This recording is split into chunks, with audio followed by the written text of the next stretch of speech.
الشيطان الرجيم بسم الله الرحمن الرحيم والصلاة والسلام على خير المرسلين محمد صلى الله عليه وسلم وعلى آله وأصحابه أجمعين عما بعد أشهد أن لا إله إلا الله وحده لا شريك له وأشهد أن سيدنا محمدا عبده ورسوله.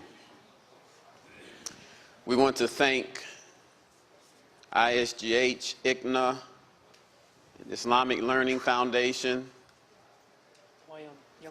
and Young Muslims for sponsoring this educational program that provides an opportunity for us to better educate ourselves and equip ourselves with knowledge that is important for our lives here as Muslims and important in understanding our history. We don't have a mic for the audience, so if you raise your hand, you may have to speak up. But if I say Hilafa Fudu, Hilafa Fudu, who's heard of Hilafa Fudu? If you've heard of Hilafa Fudu, raise your hand. Okay. Early in our Prophet Muhammad, in his life, peace be upon him, and for those who are not Muslims, it is tradition of us as Muslims to send prayers and peace upon all the prophets when they mention their names. So after you hear us mention Muhammad's name, you'll hear us say peace be upon him. Or you may hear me say sallallahu alayhi wasallam, and the translation for that is may prayers and peace be upon him. I'm not sure. I'm assuming Imam Khalid explained that, but I'm reinforcing the explanation. Early in our Prophet's life, a man came to Mecca. Mecca is where Prophet Muhammad was born and raised 1,400 years ago. A man came to Mecca, and some people in Mecca took his daughter. Just took his daughter. And since the man did not have any help or support in Mecca, he couldn't get his daughter back. So you can imagine we have a major problem with human trafficking nowadays and abductions and things like that. A man's child was abducted in Mecca, and since he did not have strong support in Mecca, he could not get his child back. Very shortly after that happened, several people in Mecca got together and they formed a pact, or they formed a union. And that union was called Hilafa Fudu. And this was an agreement that they would look out for the rights and protect the interests of those who were weak in the society and those who were marginalized in the society. And this happened when our Prophet Muhammad sallallahu alaihi wasallam, when he was very young, maybe 17, 18 years old. So we see that from a very young age, he had a consciousness about helping human beings that were marginalized by society. Now, let me go back further, or let me ask another question. Whenever you pick up a biography on our Prophet, the biography, most of them will begin talking about what? Before you talk about Muhammad, before you talk about the beginning of Revelation, before you talk about his father, if I pick up any biography of the Prophet, what is the first thing it talks about? Anyone? Lineage, but what else? Lineage, but what else? Society at that time, or what we call in our vernacular pre-Islamic Arabia, or Jahiliyyah. Okay, pre-Islamic Arabia or Jahiliyyah. The reason that you begin there is because you have to place our Prophet in a context. And context is important. Next slide. Next slide. What letter is this? You have to respond to me. What letter is this? A. Are you sure? How many of you say A? Raise your hand. Somebody said, all right, she's thinking way outside the box. How many say H, raise your hand? Are any of you willing to put your life on that? Or one guy is, one brother back there in the back is. But nobody else is willing to put their life on it. Why? Because we will call this ambiguous. It's not clear. Next slide. What letter is it now? H, right? Because now we can see it in a context, right? If we take it out of its context, it doesn't make sense. But if we put it in a context, then it makes better sense. Now, you may not be willing to put your life on it, but you're a little bit more confident now that it's a H than you were earlier, right? Next slide. Now what letter is it? It could be, well, that would be like a scientific name for something, an abbreviation. But you're a little more confident now that this is an H. What we're going to try to do in the next 20 minutes, however long we have, is place a context for you for the life of Malcolm X.R. Malik al-Shabazz. Because if you try to study him, and I'm sure Imam Khalid, I'm sorry I was late today, I lost track of time. I was making sure I didn't end up with an ex, meaning an ex-wife, because I had a bunch of stuff to do for my wife. And one was shampooing the carpets. So I was shampooing the carpets all night, and I had to get up this morning shampooing the carpets. And I looked up, and it was quite late. And I wanted to try to get here to hear some of Imam Khalid's presentation, but I didn't make it, so I want to apologize to you. But so I know that he spoke about some things about Malcolm's life growing up and his parents and other things like that that help you get a context. But what we often do that's a big mistake is we take historical figures out of their historical context. And we try to understand them based on our reality today. And if you try to understand Malcolm X based on our reality today, his life is not going to even make sense to you, even why he's Malcolm X. There's a historical context behind why he has the name Malcolm X and why at that time in history it was relevant. It was historically relevant. Next slide. Now, just very quickly to let you know that there's a long history of Islam in America, especially among those who came as slaves or descendants of slaves. That's very briefly, very shortly, I want to mention to you Omar ibn Said, because we're talking about the turn of the century, okay? So in 64, although it's not exactly there, is when Omar ibn Said died. He was born a Muslim of Futa Toro in West Africa, what would be Senegal today. He ends up in Carolina, and he was sold to James Owens in North Carolina. Right now in North Carolina, there's a masjid built from the ground up called Masjid Omar ibn Said. And it's named after this particular pioneer for Islam in America. And then Salih Bul Ali, he was a slave on a plantation. His owner, James Cooper, wrote he was a strict Mohammedan, right? He didn't know Muslim, and so he just said Mohammedan, right? Abstains from spiritual liquors and keeps various fasts, particularly that of Ramadan. Next slide. All right, now, so I'm gonna take you out of there and I'm gonna jump you way up into the 1980s, okay? And if you know these people or ever heard of these people, raise your hand. Anybody ever heard of Charles Bilal? All right, Charles Bilal, first Muslim mayor in Texas. I bet y'all, some of us didn't even know there was ever a Muslim mayor in Texas. And he was actually the mayor of Kuntz, Texas. Anybody ever heard of Kuntz, Texas? Kuntz, Texas is next to Vidor, Texas. And you ever heard of Vidor, Texas? Vidor is famous for a man named James Byrd, right? And James Byrd was drugged on the back of a truck, and he was decapitated by a supremacist group. And this was in the 90s, okay?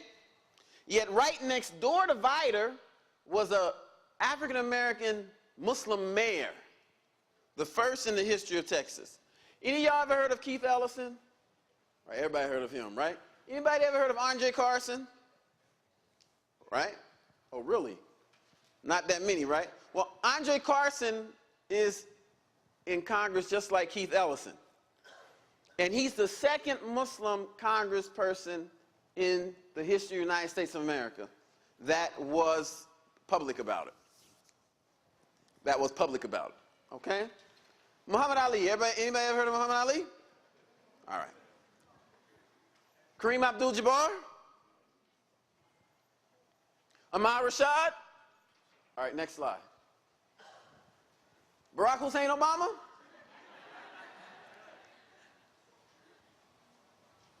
Anybody ever heard of Imam Wazir Ali?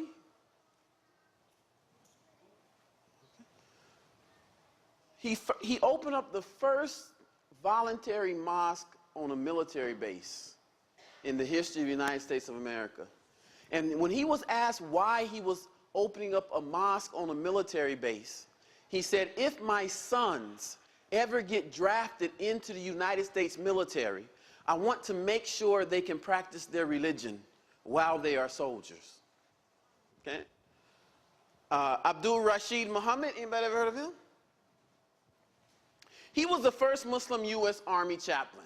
The reason I took you way back to the 1800s and up to present time is to show you that before Malcolm X, there's a context, and after Malcolm X, there's a context. Islamic history in America among indigenous Muslims does not begin with Malcolm X, and it does not end with Malcolm X.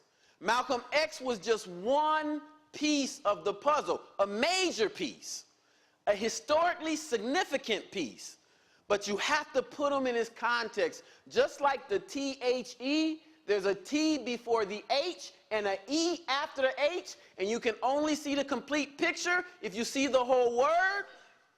As you study Malcolm X, don't pull him out of history and sit him on a page. Get all excited about him. Malcolm X this, Malcolm X that, Malcolm X this, but don't pay any attention to what he was encouraging, any attention to what he was preaching, any attention to what came before him, or any attention to what came after him. Only when you see the complete picture will you understand his context. Next slide. How many know Shaquille O'Neal? Yeah, Shaquille O'Neal's a Muslim. Yeah, he is. He's planning to make Hajj. Yeah, yeah. How many heard of Imam Wazir Muhammad? Imam Wazir Muhammad was a top advisor to Malcolm X. Top advisor to Malcolm X. Malcolm X mentioned it. Yeah, he's the child of Elijah Muhammad, yes. So you should know that. Any of you heard of Imam Siraj Wahaj? From New York, right? Directly influenced by Malcolm X. You know? Next slide. Next slide. Turn to the 20th century, right? Darwin. How many of you heard of Charles Darwin? I want you to read what Charles Darwin wrote. At some future period, not very distant as measured by centuries, the civilized races of man will almost certainly exterminate and replace savage races throughout the world. Any of you heard of social Darwinism? It's from this type of thinking that social Darwinism is born. Okay? At the same time, the anthropomorphous ape will no doubt be exterminated. Okay? The break between man and his nearest allies will be the wider, for it will intervene between man in a more civilized state, as we may hope, even than the Caucasian, and some ape as low as the baboon, instead of now as between the Negro or the Australian and the gorilla. So here is Darwin comparing blacks and Australian, Aborigine Australians. How many of you even ever heard of Aborigine Australians? All right, good job. Okay, because some people don't know there was people in Australia before it was colonized. Right? So here is Darwin, one of the major thinkers that spawned the whole theory of evolution, which influenced generations upon generations of biologists, stating that one day Caucasian will be closer to the ape than they are to the Negro, putting blacks and Aborigine Australians in the same class as apes. Okay? And Darwin's thinking goes on into the 21st century. Next slide. And I'm trying not to be hyperbolic. Hyperbolic just means you exaggerate something to try to make your point. I'm trying not to exaggerate. I'm trying to be as real as possible. Before 1859, before Darwin's origin, you know, Darwin wrote a book called The Origin of Species. Charles Darwin was a Christian missionary, really. Originally, he was going to be a Christian missionary. Then he went on a tour. And all you who study biologists, you know this. And he went to the Galapagos Islands. And when he went to the Galapagos Islands, he saw the birds, the ferrets, I believe they were. And some had longer peaks and others had shorter peaks. Then from this experience, he came about with the whole idea of evolution, right? But before Darwin's work, many scientists had questions whether blacks were of the same species as whites. But they had no scientific basis for that notion. Darwin stated that African Americans could not survive competition with their white near relations, let alone being able to compete with the white race. According to Darwin, the African was inferior because he represented the missing link between the ape and the Caucasian. Now, you are looking at me in shock. You are. People are looking at me, oh, this is real. And these are some of the attitudes that informed attitudes that were prevalent at the turn of the century. And you will not understand Malcolm X. You will not understand his rhetoric. You will not understand why his message appealed to people until you understand the attitudes that was prevalent at that time. Next slide. How many of you ever saw this picture? What is that, right? What is sitting in the middle of there? A human being. That was what? Burned. Now, if you look at the people around them, they look like they're the photo op, don't they? Do any of them look sad? They got smiles on their face. They're profiling for a picture with a dead, burnt human being in front of them. Now, if I showed you this picture and told you the people back there were evil, would it be hard for me to convince you of that? If I said, look at this, look at what they've done, can those people in that picture who are, one guy has the shovel leaning on it, the other guy's leaning down, one's leaning over, nobody's protesting anything. If I said these people were evil, it'd be quite easy for me to convince you of that. I didn't hear you. This is the early 19th, I don't have the exact year, but it's the early 19th century. Okay, next slide. Lynchings in the South.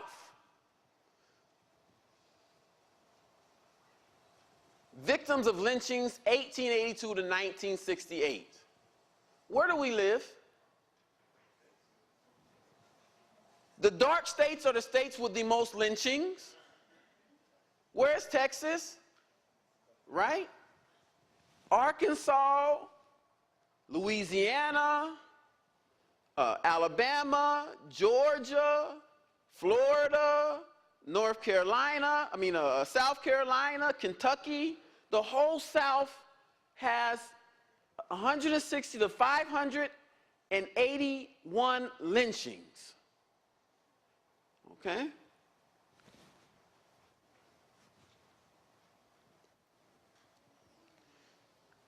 The turn of the century, right? Lynching was not illegal in America at the turn of the century. How many of you knew that?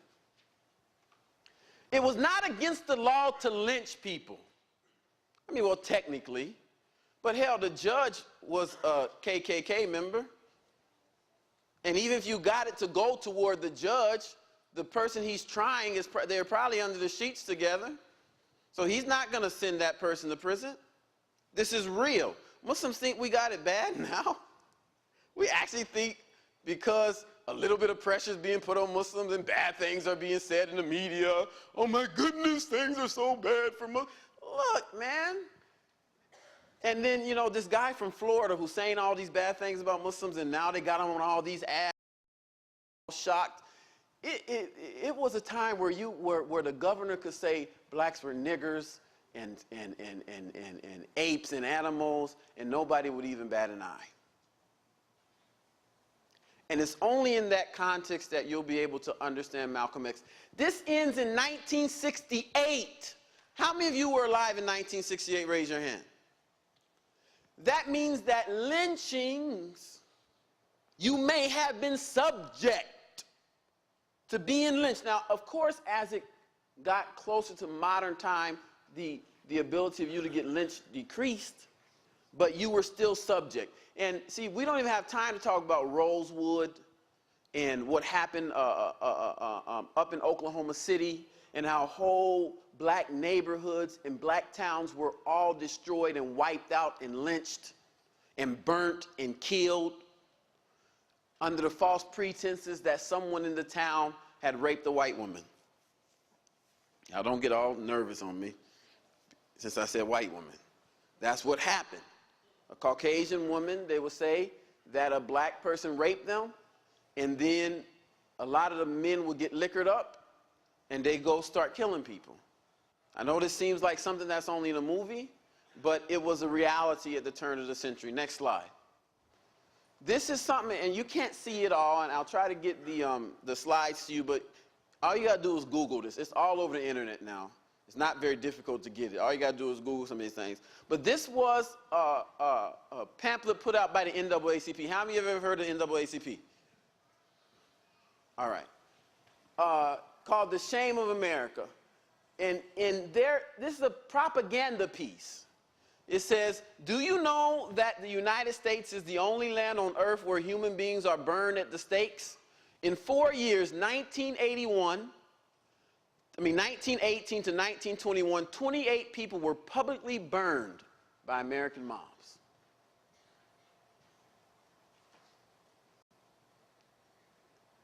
Go ahead. Huh? I don't know if they were dead or not, but they were burned.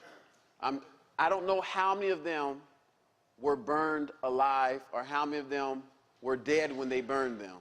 The purpose is they were murdered. So even if they were burned after they died, they were murdered and then burned. So it's not like they went and found a dead body, or they went to the graveyard and dug a dead person up, or went to the morgue and got a dead person. No, they abducted someone, killed them, and burned them or burned them alive. Okay? 1928, right? Right about the time that Malcolm Little's parents are at not an NAACP, but at a Marcus Garvey convention from the Garveyites, and they meet, and I'm sure Imam Khalid covered this, they meet each other, Malcolm Little's parents meet each other at a convention for Marcus Garvey. That's where they meet each other, right? 3,436 people lynched, 1889 to 1922. 3,400 people lynched at the turn of the century. And so they were passing in an anti-lynching bill.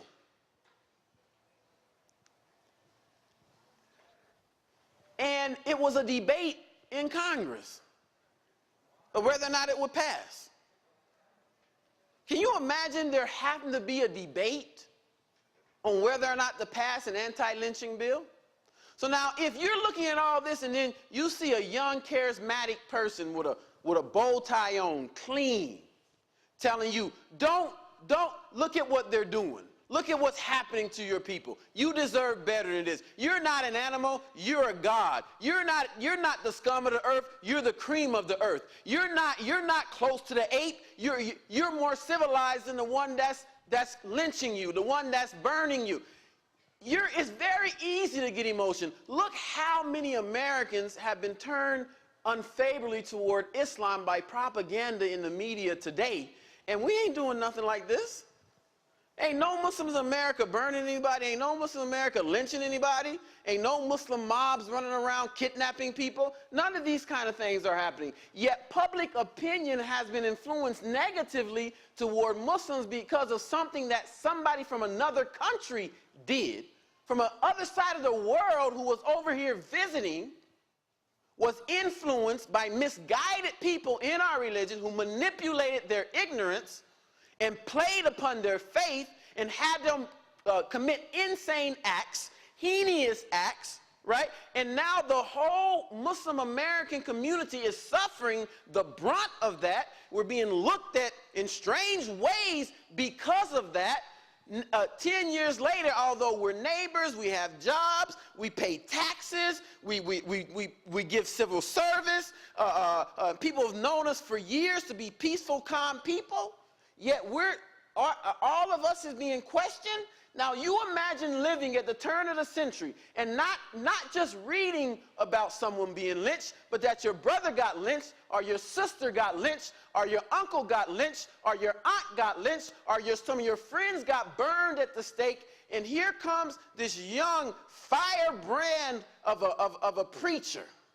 And see, we don't even really have time to talk about that, because if you don't understand religion in the history of the black community, you're not going to understand Malcolm X. If you don't understand the position of religious leaders and how when blacks denied any other legitimate way to express themselves, began to use the church and religious houses to express themselves. Men who could not become senators, who could not become mayors, who could not become city council people. The only place where they could have any kind of social status, any kind of recognition, was in the church. So the church becomes a very powerful vehicle and avenue by which their voices could be expressed. We don't have time to even discuss that, but just know that religion plays a very large role in the blacks' freedom movement in America. So now, and the president at this time would not even sign this bill. He wouldn't sign the anti-lynching bill because he was afraid of what would happen to his political capital. Imagine that. Now, you knew what you were going to get when you invited me. I can't be all honey on the moon for this, because when we leave, we want you to appreciate what produced a Malcolm X. Next slide. I know we got to stop. Just tell me when to stop. Just give me, you know how to do it. Okay? Now, this is a 19th century Southern Presbyterian pastor. Now, I want you to imagine Hagee. Oh, let me rephrase that. I don't know what will come out of Hagee's mouth. Any of y'all even know who Hagee is? Y'all need to get to know. If you've never heard of Hagee, get to know him. He's a preacher out of San Antonio. Get to know. Yeah. I didn't hear you. Reverend Hagee? Yeah, Reverend Hagee. Yeah. You should get to know these preachers, all of them. Robert Moray. Any of y'all ever heard of Robert Moray? Y'all should get to know Robert Moray. I'll just leave that there because that's not why I was invited for this particular function. But you should get to know some of these leading religious figures and what they're saying about Islam, pro and con, and how they're influencing their congregations. You should get to know them. Any of you ever heard of Reverend Price? Okay. So he said, every hope of the existence of church and state. This sounds drastic, huh? Like, oh my goodness, Sharia is creeping on American law. And if we don't do anything, American law is going to be overtaken by Sharia. Please. American law ain't about to be overtaken by Sharia. But if I make it sound scary enough, I can scare you into believing it, right?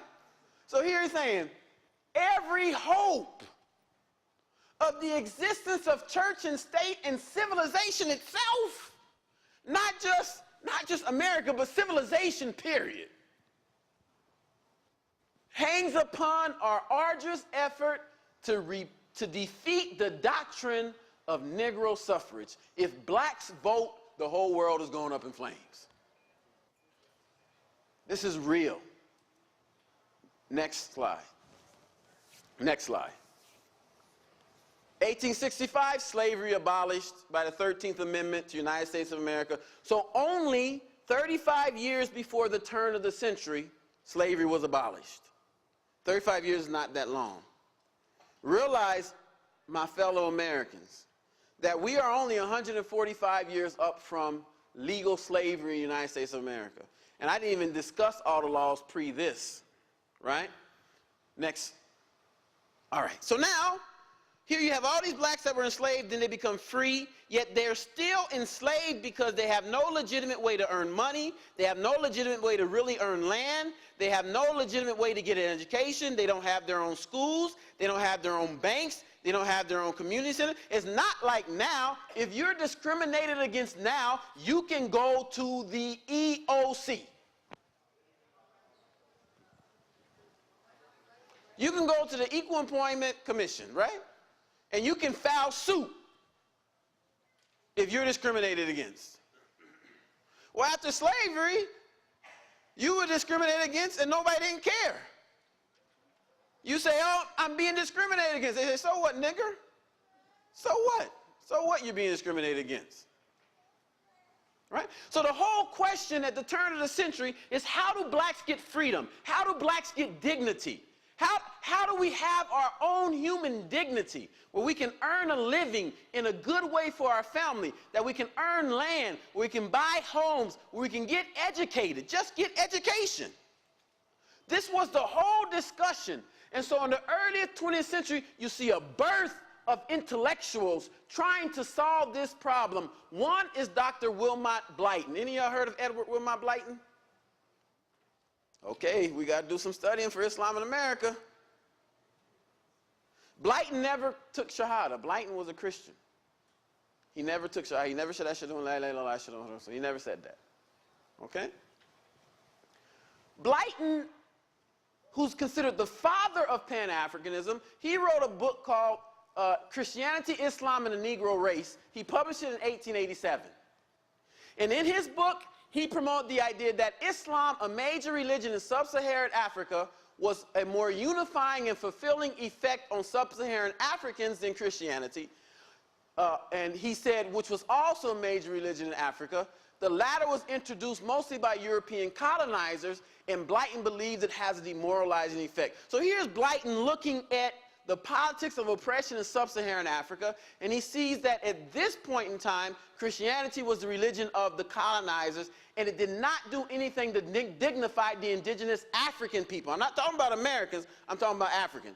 So Dr. Blyton says, look, Africans have to turn to Islam, because for Africans, Islam is a liberating religion, because it's more their own religion. And Edward Blyton is one of the major thinkers that produced the Pan-African movement. And out of the Pan-African movement was born Marcus Garvey. Out of that movement was born Drew Ali. Out of that movie was born Elijah Muhammad. Out of that movie was born the proto-Islamic movements in America that produced a Malcolm X. Malcolm X wasn't studying the Quran in prison and said, Ashhadu an la ilaha illallah, Ashhadu anna Muhammadan Rasulullah. No, Malcolm X was attracted by a political, nationalistic message to uplift black people at that time. The so-called Negro, that's what they said. Your so-called Negro, right? And if it was not for the oppression of blacks, there would be no context for Malcolm X. And Malcolm X did not earn his stripes as a Aqidah pure religious leader. Okay? He cleared his Aqidah up later. Malcolm X got his name as a nationalistic leader, criticizing the atrocious acts that were carried out against African Americans or black people in America, and criticizing Caucasians heavily. That's how Malcolm got his name. Later on, okay, 5 minutes. Later on, well, did that say 5 or did that say 1? All right. Later on, Malcolm purifies his faith. He gets his Aqidah correct. Okay? But that's not how he rose to prominence. He rose to prominence for Muslims like that. Okay? Especially those of us nowadays who don't know the history. We love Malcolm X for that. That's the only thing we know about Malcolm X, is that he went to Hajj. On Hajj, he saw all the Muslims from around the world, and he left the Nation of Islam, and he accepted Islam universal. So we love that, we celebrate that. But that's not his whole story, because he rose to national prominence before that. And he rose to national prominence pointing out the atrocities that were carried out against his people. Okay. Next slide. Marcus Garvey, back to Africa leader, the most widely known of all black nationalists at his time. He's founder of the Universal Negro Improvement Association, and that's where Malcolm X's parents met. How many of you have heard of Dr. Sherman Jackson? Okay. Dr. Sherman Jackson, a professor of Islamic studies. He was at the University of Michigan, but I heard he moved to California, right? He got, do you know what university he's teaching at now? He's at USC? Okay, he moved to USC. Dr. Jackson wrote a book called Islam and the Black American Looking for the Third Resurrection. Any of y'all ever heard of that book? Okay, you should, that's a must read. Even the language, looking for a third resurrection, is a play on a historical context. Because if you don't know the context, tell you black American Islam looking for a third resurrection, you're like, what's this third resurrection stuff about? Well, in the culture of indigenous African American Islam, there's something called the first resurrection. That was when the social movement led by Elijah Muhammad came and cleaned people up off of alcohol, drugs, prostitution, pimpism, but the Aqidah was incorrect. Okay? Then in 1975, his son, Imam Wazir Muhammad, came and he cleaned the Aqidah up. And this was called the second resurrection. The first resurrection was out of savagery.